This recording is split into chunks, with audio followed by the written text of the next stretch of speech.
हे राम।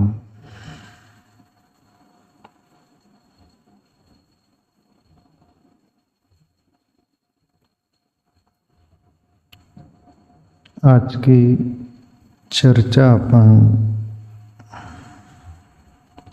सत्संग लेंगे अपन एक जीवन में लेने योग्य जैसा बोध एक बाप बेटे की कहानी से, जो हमें प्रेरणाएं करती है और हमारा जीवन का मूल्य पता चल सकता है। हमारा जीवन का मूल्य वैसे भी बहुत कम लोगों को चलता है। जिनको ये मनुष्य जीवन का मूल्य पता चला, उन्होंने वो खोजा जो खोजना चाहिए मनुष्य को। वैसे जी रहे सभी, पर जीवन उतना ही तक सीमित नहीं। तो ये छोटी सी दृष्टांत कहानी जैसा उससे मैं प्रारंभ करूं।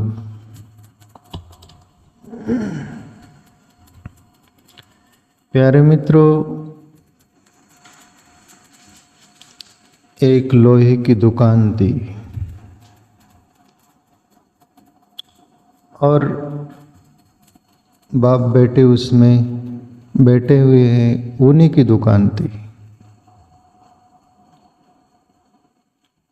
बेटा रहा होगा 12-15 साल के अंदर।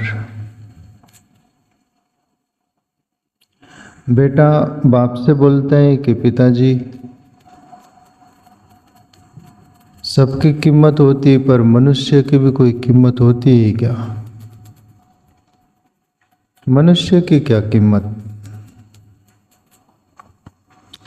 बाप थोड़ा चौंका कि बेटा तो अभी उतना प्रौढ़ नहीं हुआ, अबोध है, फिर भी इतनी प्रौढ़ता की बातें कर रहा है। तो बाप चौंका। चौंकते हुए बाप ने आश्चर्य भरे वाणी से बोला कि बेटा, जीवन की कीमत तो है, बहुत कीमत है। आकलन नहीं कर सकते, अंदाजा नहीं लगा सकते, उतनी कीमत तो है।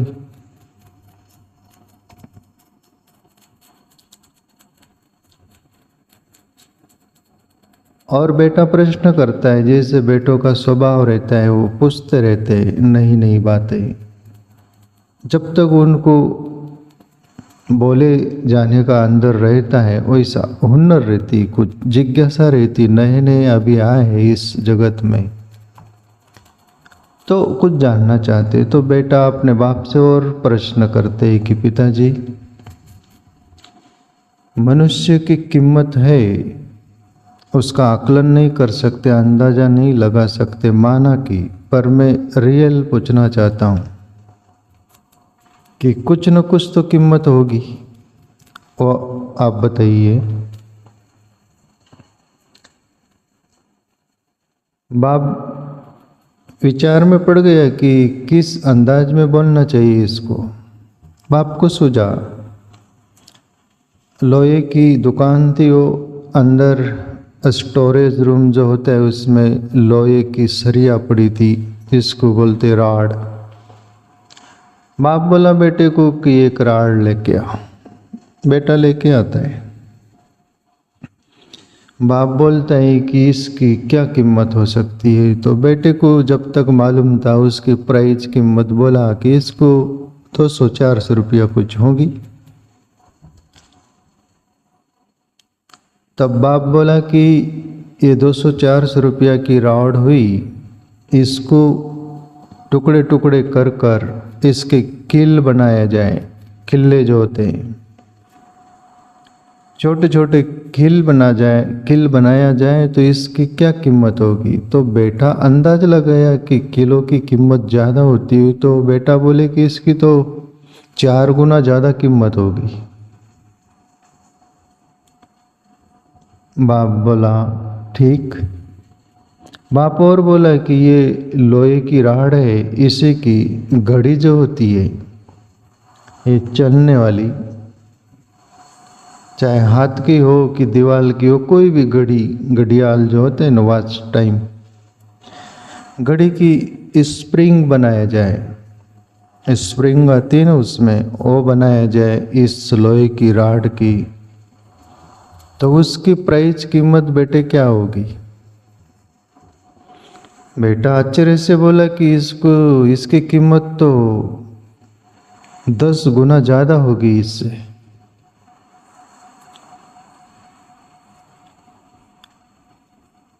बाप बोले कि एक ही लोहे की राड है, उसकी प्राइस जो है वो है, उसी अंदाज में बहुत सारी राड रख दी जाए तो जो इसकी एक राड की कीमत है उसी की वो ही कीमत होगी। ऐसे ही बेटे मनुष्य है, मनुष्य की भी कीमत एक जैसी है, फिर भी उसमें फर्क, जैसे एक लोहे की राड में फर्क हो गया प्राइस कीमत का, क्यों हुआ? और राड कुछ प्रक्रिया से गुजर कर दूसरा कुछ बना, उसका विकास हुआ, इसलिए उस लोहे की राड की इतनी प्राइस कीमत हो गई, एक एक पार्ट बनते गए उससे। अब बेटा चतुर रहूँगा, होशियार रहूँगा, वो समझ गया राज को कि मनुष्य की कीमत इसी अंदाज में होती है, और वहाँ कहानी समाप्त होती, पर इसके आगे मैं बोलना चाहूँ हमारे जीवन पर। प्यारे मित्रों, जैसे वो एक लोहे की राड की इतना सारा पार्ट बनाने से उसकी प्राइस बदल गई, उसका मूल्य बदल गया, कीमत बदल गई, ऐसा ही अपन सबकी कीमत है। सब मनुष्य एक जैसे है, उसमें एक क्षमता, कैपेसिटी सब में एक जैसी है, वो ईश्वरीय शक्ति, वो बुद्धि, वो सब जो सभी में है वो सभी में है, किसी में भी कम ज़्यादा नहीं है।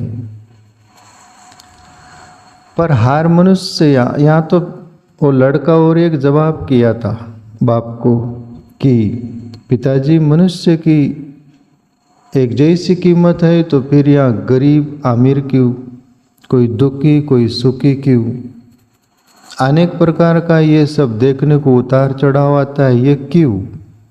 उस पर ये बाप लोहे की राड की बात बोले थे। तो प्यारे मित्रों, जैसे बीज होता है, चंदन का बीज हो, एक चंदन का बीज का कीमत 100 रुपया मान लो, चंदन महंगा होता है, उस बीज को कोई ले ले, 100 रुपया का बीज है, उसको रख दे अपने घर में, अलमारी में, जहाँ भी रखना हो, तो उसकी कीमत वही रहने वाली है। पर वही बीज को जमीन में गड़ा दिया जाए और वो बीज अंकुरित हो, जब से अंकुरित होगा तब से उसकी कीमत बढ़ना शुरू हो जाएगी, और वो पौधा प्रौढ़ होने लगेगा, उसकी कीमत बढ़ने लग जाएगी, और वो बहुत गहरा पेड़ हो जाएगा, बड़ा हो जाएगा, विशाल, उसकी कीमत आप अंदाज़ा लगाइए कितनी हो जाएगी। वो 100 रुपया की कीमत रही क्या? वो बीज था तब 100 ही रुपया कीमत थी ना उसकी, और वो वृक्ष हो गया बड़ा तो उसकी कीमत बहुत बढ़ गई। क्यों बढ़ी? बीज फूटा, टूटा, कुछ प्रक्रिया से गुजरा, जिंदगी कुछ रूपांतरण हुई, फिर उसका मूल्य ज़्यादा हो गया।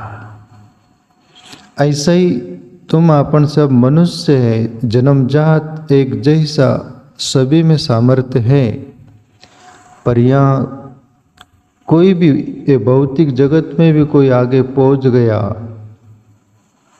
धन कमाने में, पद कमाने में, प्रतिष्ठा कमाने में, कोई भी बातों से जैसे चार चांद लगा दिया भौतिक जगत में भी, दूसरा कोई वीर पुरुष हुए क्रांतिकारी, उन्होंने भी ये जीवन का सदुपयोग किया, इसका सामर्थ्य का पता चला, उसको जाना उन्होंने, वीरता की उनकी अमर गाथा रह गई, उनका कितना मूल्य हो गया।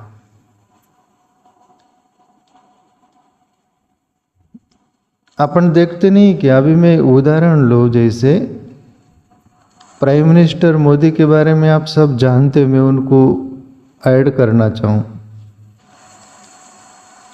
एक चाय बनाने वाला व्यक्ति था, वो भी साधारण था आप लोगों की तरह, चाय बनाकर बेचते थे जैसे आप लोग साधारण काम करते हो वैसे।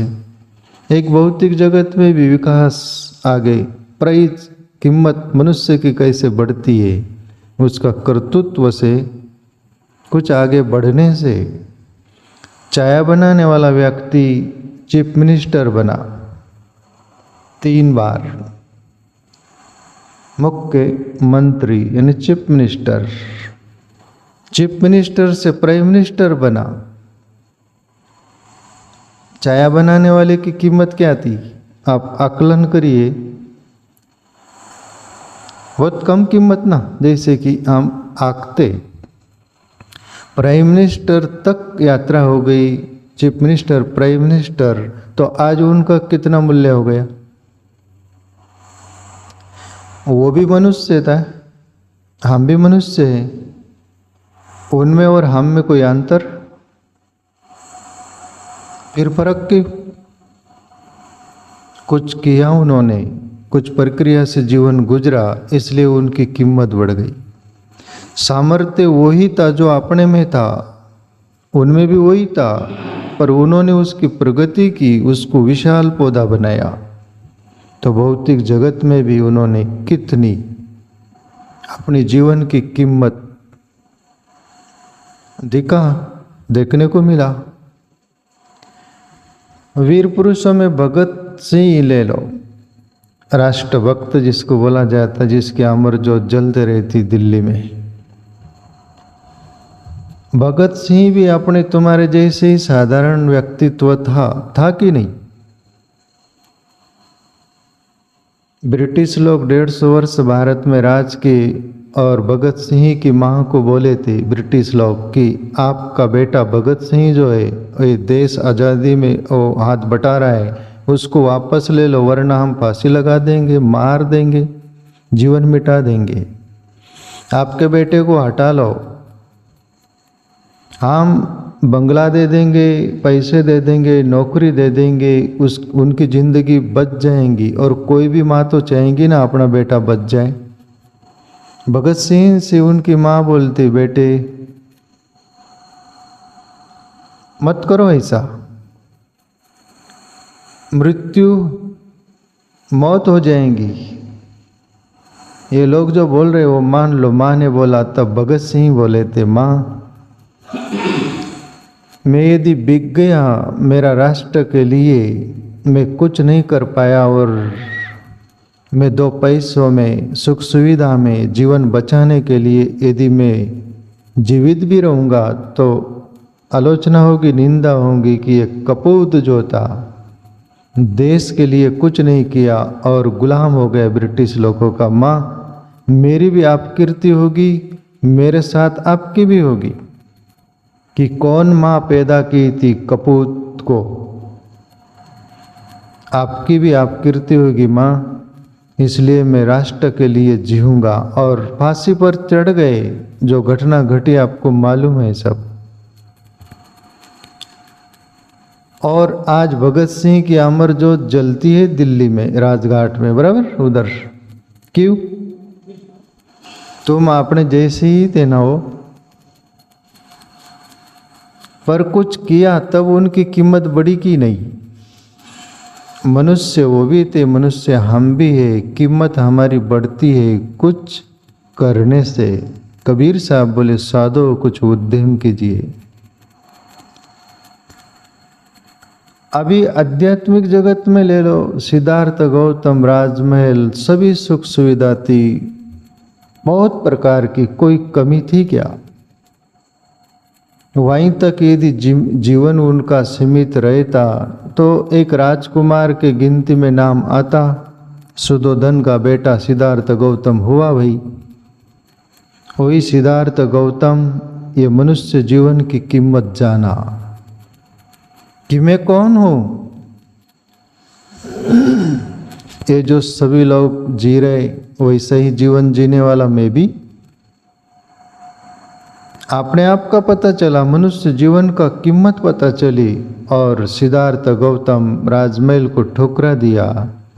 7 वर्ष साधना करते हैं, बीज की तरह थे और बीज अंकुरित हुआ, परमात्मा प्रगटा, अंदर से सत्य का अनुभव हुआ और आज सिद्धार्थ गौतम इस पृथ्वी पर भगवान के रूप में माने जाते हैं। वो भी तुम्हारे अपने जैसे ही थे, अलग थे क्या? तो मनुष्य कोई भी क्षेत्र में अपने कर्म से मान होता है, कुछ होने से उसकी कीमत होती है। जैसे बाप अपने बेटे से बोला लोहे की राड वो है, उसके अनेक प्रकार के वो विकल्प बनाए जाए तो उसकी प्राइस कीमत बढ़ते जाती। ऐसा ही मनुष्य के प्यारे मित्रों को कोई भी क्षेत्र में महापुरुष इस शरीर में रहने वाली ईश्वरीय शक्ति परमात्मा तत्व का जिन्होंने भी जितना भी अनुभव किया, मैं बोल रहा हूँ मेरे अपने थोड़े से अनुभव से, जीवन से, मेरे अभ्यास से, मैंने बुद्ध पुरुषों से भी पढ़ा सुना हूँ और मेरी आत्मा भी गवाह देती है वो परमात्मा के बारे में। ठीक मैं वशों का नाम लेकर बोलूँ, वशों ने बोला था, मैं कोई बुक में पढ़ा था उनको, और बोले कि परमात्मा को भी एक बुद्ध पुरुष उसको बोलते जो परमात्मा का अनुभव कर ले, उसको बुद्ध पुरुष बोलते हैं। एक बुद्ध पुरुष भी परमात्मा को 17% अनुभव कर पाता है। प्यारे मित्रों, कोई संदेह नहीं इसमें। परमात्मा गोविंद की गति गोविंद जाने, उसकी गति वही जाने, वो कितना विराट है और क्या है। पर समंदर को जैसे कोई देख लेता है तो वो झूठ भी नहीं बोलता, वो वादा कर देता है कि मैंने परमात्मा को देखा है, अनुभव किया है, कोई गलत नहीं। अपन बैठे हैं, आप मेरे तरफ देख रहे, सामने से आप मुझे दिख रहे, मैं भी आपको दिख रहा हूं, पर मेरी पीठ दिख रही क्या आपको? आपकी पीठ मुझे दिख रही क्या? पीछे भी तो कुछ है कि नहीं। इसलिए ऋषि मुनियों ने, अनुभवियों ने, शास्त्रों में आता है ना, पूर्णमद पूर्णमिदं पूर्णात् पूर्णमुदच्यते पूर्णस्य पूर्णमादाय पूर्णमेवावशिष्यते। ऋषि बोलते परमात्मा के बारे में, और परब्रह्म परमात्मा सबके अंदर रहने वाला उसके बारे में बोलते हैं। वो परमात्मा पूर्ण है, पूर्ण में से निकाल लो तो भी उतना ही पूर्ण रह जाता है, और उसमें से भी निकाल लो तो भी पूर्ण रह जाता है। पूर्णमद पूर्णमिदं पूर्णात् पूर्णमुदच्यते पूर्णस्य पूर्णमादाय पूर्णमेवावशिष्यते। वो पूरा पर ब्रह्म परमात्मा है, उसकी गति वही जाने। पर कम से कम हम समंदर को जैसे देख लिए उतना भी अनुभव हो जाए तो हमारा सद्भाग्य का पार नहीं। शिव जी बोलते पार्वती से उमा, उस पर ब्रह्म परमात्मा का ध्यान में कोई साधक, कोई भी भक्त या कोई भी उसको खोजने वाला, उमा एक सेकंड भी उसमें स्थिर हो जाता है तो वो आंसू यज्ञ मेघ जो 100 यज्ञ करे वो भी उसके आगे फीका है। वही पर ब्रह्म परमात्मा तुम्हारे अपने अंदर है। प्यारे मित्रों, अपना जीवन जन्म जात से मान नहीं होता। जीवन एक जैसा मिला है, बीज के रूप में मिला है। जैसा बीज का उदाहरण अपन लिए, बीज चंदन का बीज अंकुरित होकर विशाल, उसकी कीमत पता चला। उस बीज का अस्तित्व बीज को भी मालूम नहीं था कि मैं इतना विराट हूं। बीज उस समय विचार करता तो उसका अस्तित्व उसको दिख रहा था क्या, दिखा था क्या? पर वही बीज फूटकर विशाल हो गया, तब आपने पर आश्चर्य किया होगा कि नहीं? ऐसा ही तुम अपन कोई भी क्षेत्र में हो और विशेष करके आध्यात्मिक जीवन में प्यारे मित्रों ईश्वर का हम अनुभव कर पाते वहाँ तक का, तब हम आश्चर्य से भर जाते हैं कि वो परब्रह्म परमात्मा हमारे में ही था, हमें मालूम नहीं था। इसलिए बोलने वालों ने बोला, न वो मुझसे दूर था न मैं उससे दूर था, आता न नजर था तो मेरा नजर का ही कसूर था। तू जाए तुझा पासी परी जागा विसरलासी। तुम्हारे अपने अंदर वो सामर्थ्य है प्यारे मित्रों जो हमें मालूम नहीं। तो आपको भौतिक जगत में विकास करना हो तो उधर आप प्रगति करो तो आपको पता चले। क्रांतिकारियों में भगत सिंह जैसा उसमें करो तो उसमें आपको पता चले। और आध्यात्मिक सिद्धार्थ गौतम की तरह सत्य को खोजो तो आपको वहाँ पता चलेगा। पर ये जीवन इसका मूल्य नहीं हो सकता, बहुत मूल्यवान है। इसकी कदर आदर करते हुए हम आत्मचिंतन करते हुए जिए। ध्यान करिएगा, नामस्मरण करिएगा। जो भी तुमको तुम्हारे स्वभाव अंतकरण के अनुसार रुच जाए उस पर चल पड़ो। बाकी क्यू में खड़े रह जाओ लाइन में, जरूर एक दिन पता चलेगा हम कौन है।